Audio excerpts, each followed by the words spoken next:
To look at the stories making headlines in Nigerian newspapers this morning. And I have with me lawyer and social development advocate Jide Ologun here in the studio. Jide, good morning. Good morning. Nice to see you. Thank you. I also have public affairs analyst Razak Olokoba. Razak, good morning. Hi, good morning. Nice to see you. Good morning, viewers at home. Great. All right, let's begin with Daily Times newspaper. Daily Times says, more fuel pains, silence. More fuel pains in silence. Certainly, we'll be talking about this as we get along, as government is trying to make things work and how Nigerians are taking this. All right, from Daily Times, let's go to News Direct. The killing of Christians. Trump's allegations against me, wrong. President Buhari is saying this. The killing of Christians, Trump's allegations against me is wrong. Okay, that's the News Direct. From there, let's go to Business Day. Why electricity meter access projects fail in Nigeria. They're trying to offer some of the reasons why this happens. Why electricity meter access projects fail in Nigeria. That's by Business Day. From Business Day, let's go to Daily Trust. It says the federal government hands off fuel price fixing. Federal government hands off fuel price fixing. And Ipman welcomes deregulation, and the poor will continue to suffer. Entrepreneurs are predicting this. Certainly, this is still part of what we'll be talking about shortly. From Daily Trust, let's go to the Leadership newspaper now, and it's talking about constitutional amendment. CSO, that is civil society organizations, push for devolution of more powers to states. And somehow writers there say that want states to legislate on aviation, banking, mining, prisons, and others. A Senate panel receives 50 memoranda, and that's for the constitutional review. And 183 women associations demand extension of submission deadline. Okay, and that's all on the Leadership newspaper. National Economy is next now, and it's talking about the 28.6 trillion naira debt profile of Nigeria. Private sector seeks alternative funding options for Nigeria's infrastructure development. Okay, private sector seeks alternative funding options for Nigeria's infrastructure development. Okay, let's get into our discussion for the day now. And the story on the front page of Daily Times as well as Daily Trust, the issues that we'll be talking about right now. The impact of the fuel, the subsidy removal on Nigerians. Well, Razak, I'm going to start with you here. This move by government, a lot of analysts say this is what Nigeria needs, and it is long overdue. But they've been talking about the impact on the everyday Nigerian. How do we balance that? First and foremost, I quite agree with the majority of Nigerians that there's a need to go this way, particularly when experts say that that's the line to toe. You must listen to experts that the best way to put an end to our fuel getting cheaper in the rest of the world and buy it at higher prices in Nigeria. Charity must not begin abroad. Charity must, that gradually the prices will go down when there are competitions between sellers of the product. So I agree with them, but the government, particularly this government, has a tradition of not talking to Nigerians. And that is why many of us did not brace up for it. 50% of government work is talking. That's declarations, rolling out policies and programs. Pledges and promises. But it's 50% of the time is not spent on talking. I'm not talking about propaganda. I'm talking about what both of me and you have agreed now, that you should be talking to us. For instance, when the removal is about to come on board, there's nothing wrong about informing Nigerians of the decision. And sector by sector. But Nigerians being who they are. If no, Nigerians are not who they are. We are the same with anywhere, any person in the world. It's only when you don't obey the universal pattern that the Nigerian issue will come up. We all know the economy of the world. Saudi has stopped paying its citizens the monthly stipend that is accruing from oil because oil price is coming down every day. So also facilities that people roll out during COVID-19 has been drawn back. So hard decisions have to be taken. So hard decisions has to be taken. Okay. And for me, the bottom line to the oil issue is not what we are looking at. The fundamental decision is a resource control. Okay. When people of it, the government is a wrong intermediary between the owners of resources and the end users of the product. If people control their resources, we are not going to fall into the crisis of processing our oil abroad, bringing it back home. Dangote can negotiate with any state that owns oil and produces oil and sell it to the market. Lagos will sell its own, Bayelsa will sell its own.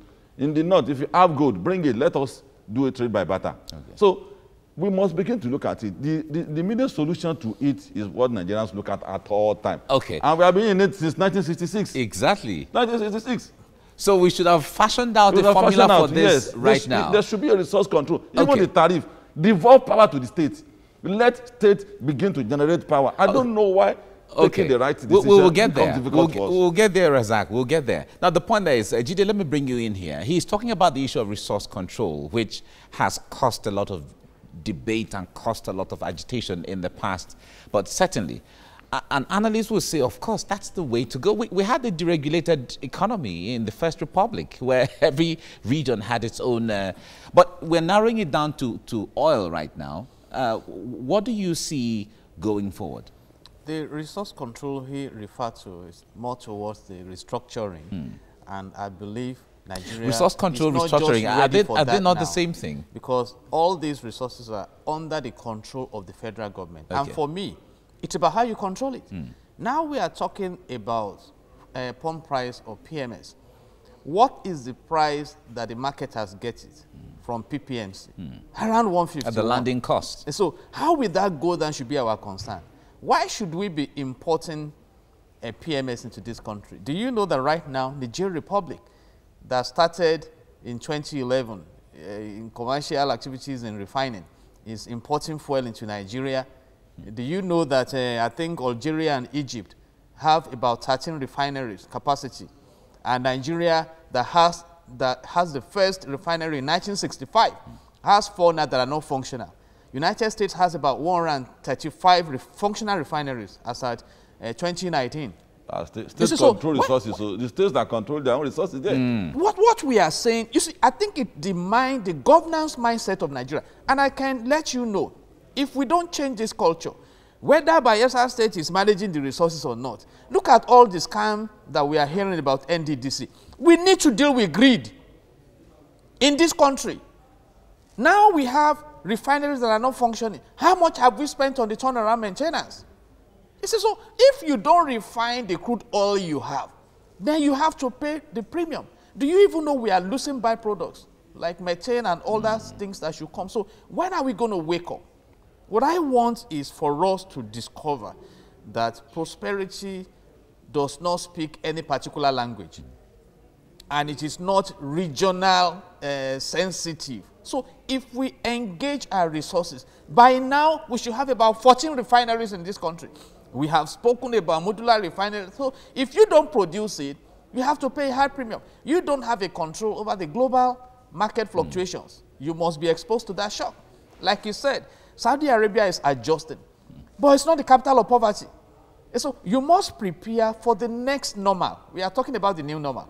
There will be a next normal where we are going now, where life may be so complicated that for your people to survive and for you also to survive, you must make sure that the welfare of the people is well managed. And that is our position here now. Mismanagement of our resources. What has happened through the NNPC since the creation, that has to change. 1972 or so. Okay. Yeah. Razak, the point there is, right now, Nigerians and even the federal government have made comments about the Dangote refinery and then the new BUA refinery that hopes to come upstream in Akwa Ibom State in a few years.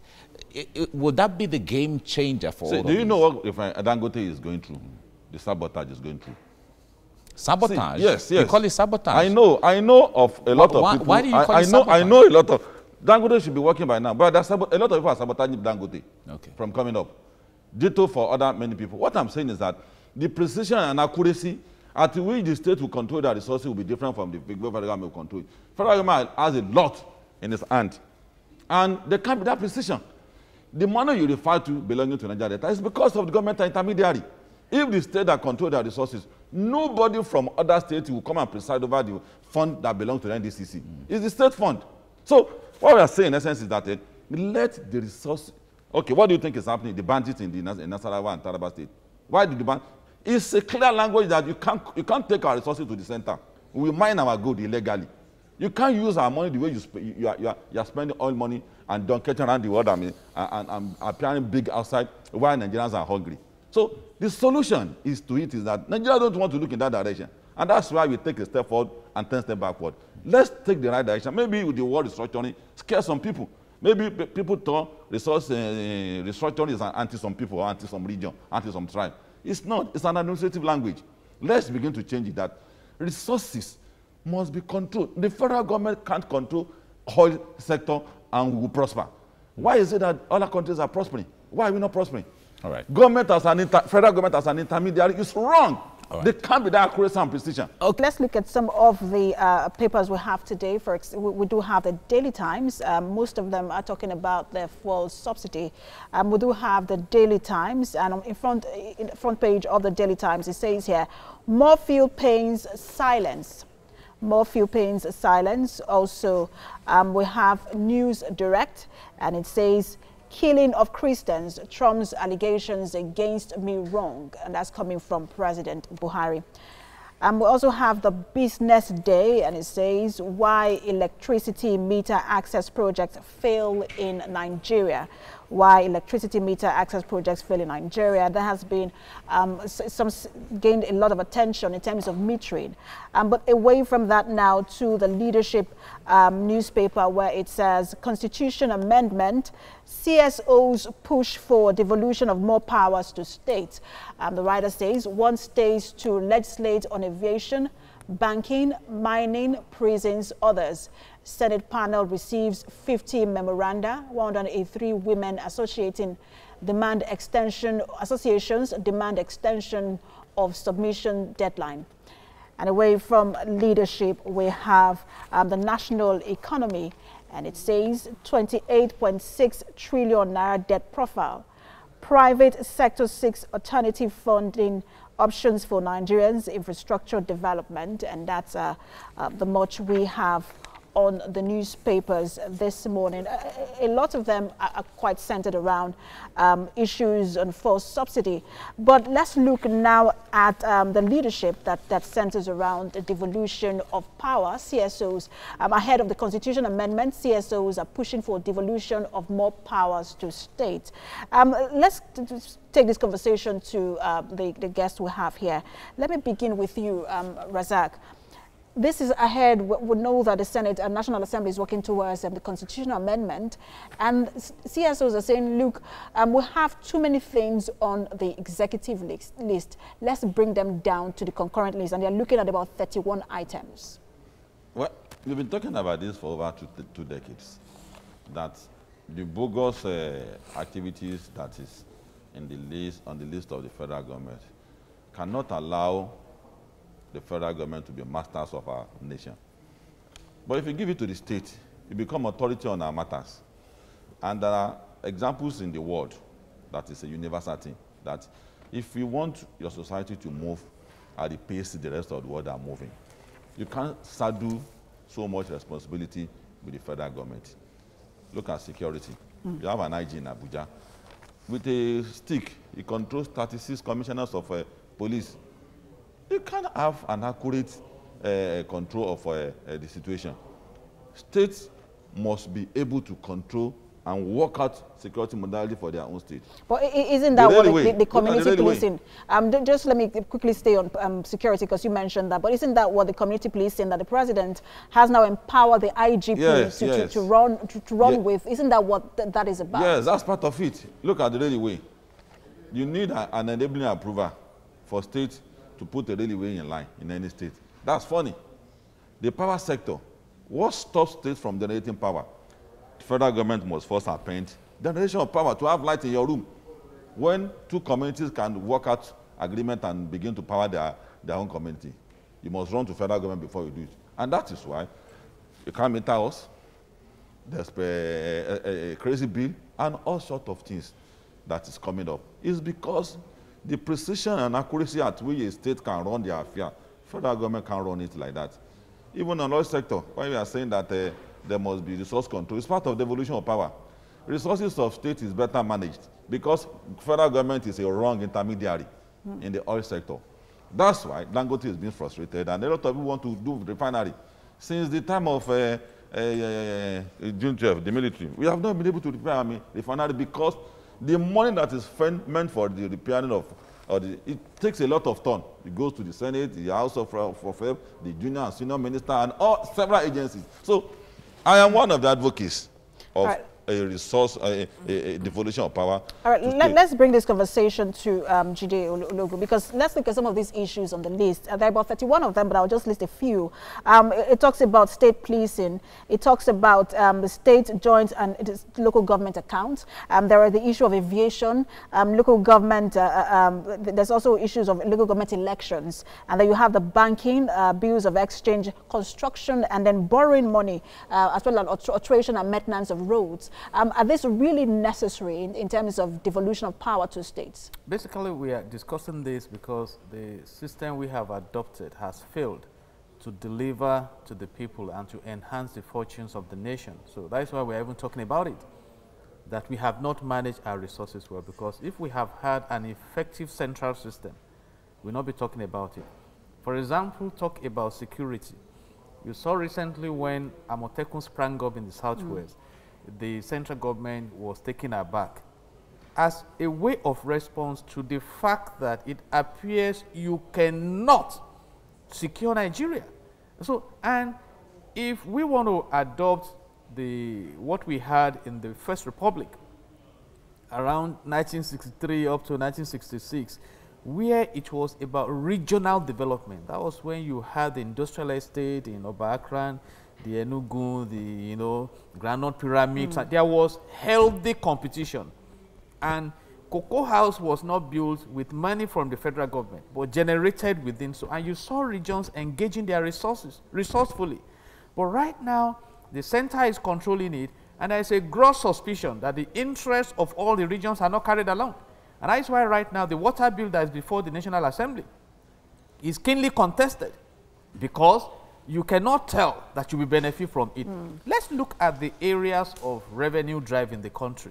You talk about customs, you talk about aviation, you talk about immigration, on and on and on. You even talk about the oil sector. Look at the Niger Delta region, where the oil deposit is. Look at the level of poverty in that region. Is it the same in the USA? No.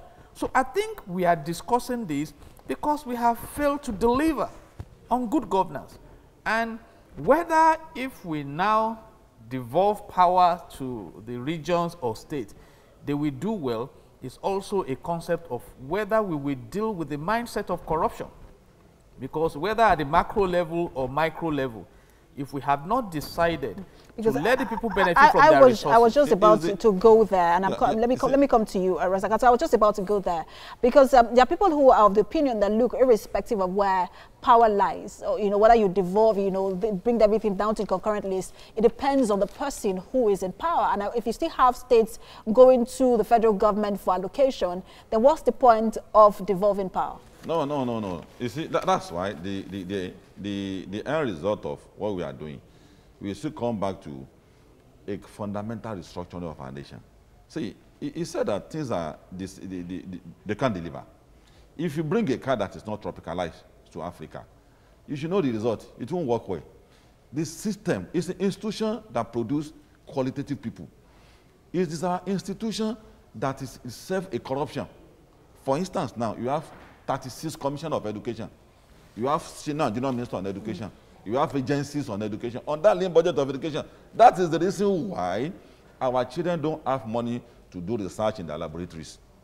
Due to our teacher, they can't go for international seminars. The same thing in other aspects in agriculture. That's why in the Ministry of Agri, where we are supposed to be subsidizing is agriculture equipment, not oil. We can subsidize because 70% have been used to pay salary. So if you reverse the trend, for instance, you spoke about going to Abuja to collect money. If you have control resources, what do you want to go and do in Abuja again? Some states have become so indulged to an extent that they don't bother about generating any resources again. And oil is going out of fashion. So it's an inspiration. If a state comes on board and says you can stand on its own, you must generate your own resources. Nobody will talk about economic creation. Nobody will talk about bogus population again. But because you have a big father Christmas in Abuja that will fend for all the states, a 2 million state will say it's 10 million. And that is why database cannot be accurate. Why we are doing population census, a state that is 2 million says 10 million because of allocation. So what then happens to the issue of oil? Because we know that that's still our mainstay. If you're saying, look, because now there is no... There was no oil before. There is no specific formula. He said there was no oil before. There was no oil before, but now we have agrarian. oil. And there is no specific formula. Some people are saying, look, continue to give us opportunity to make our own revenue and you make yours and everybody stay on their own. But what happens then to the oil that looks like a national resource? I think poverty and prosperity are both functions of choice. Nigeria has chosen to be poor.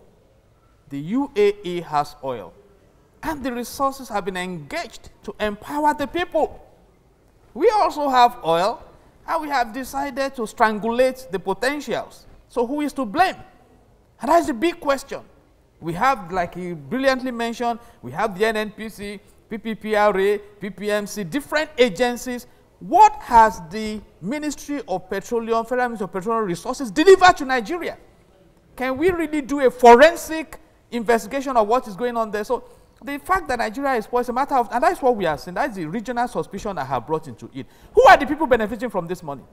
In 2018, $1 billion was withdrawn from the excess crude account to fight Boko Haram. Who started Boko Haram? For what purpose? We say it's an insurgency. Fighting for what purpose? We are talking of headers killing farmers. You know, about 19,000 persons have been killed. Food production stalled. So it's all about governance. So if at the state level, for example, and I tie myself with Mr. Rosak on that, if at the state level, the governor can order the commissioner of police that I don't want this in my environment, so be it. Look at what happened in Ghana. Ghana also had the headers problems, and they flushed them out. Our problems are not unresolvable. And that is why many of us are, what have we done with our resources? The gold deposit in Zamfara reportedly can earn that state about $2 billion annually. What have we benefited? Illegal miners going in. And this battle may go on. I have made reference to what is documented. All right. You know, in 2013, President Muhammadu Buhari as a candidate then said, that clamp down on Boko Haram is injustice to the north. He was making reference to the Niger Delta amnesty. So if it turns to another region tomorrow, let's just take care of themselves. I'm afraid we do have to leave it there. But we know that the president now is clamping down on the same Boko Haram. He has, the military is now clamping down on the same Boko Haram. So, but let's leave the conversation there. We will see how that plays out in the coming days as the constitutional review begins. Thanks to you, Razak Olukoba and Didier Ogun for talking to us. Nigeria.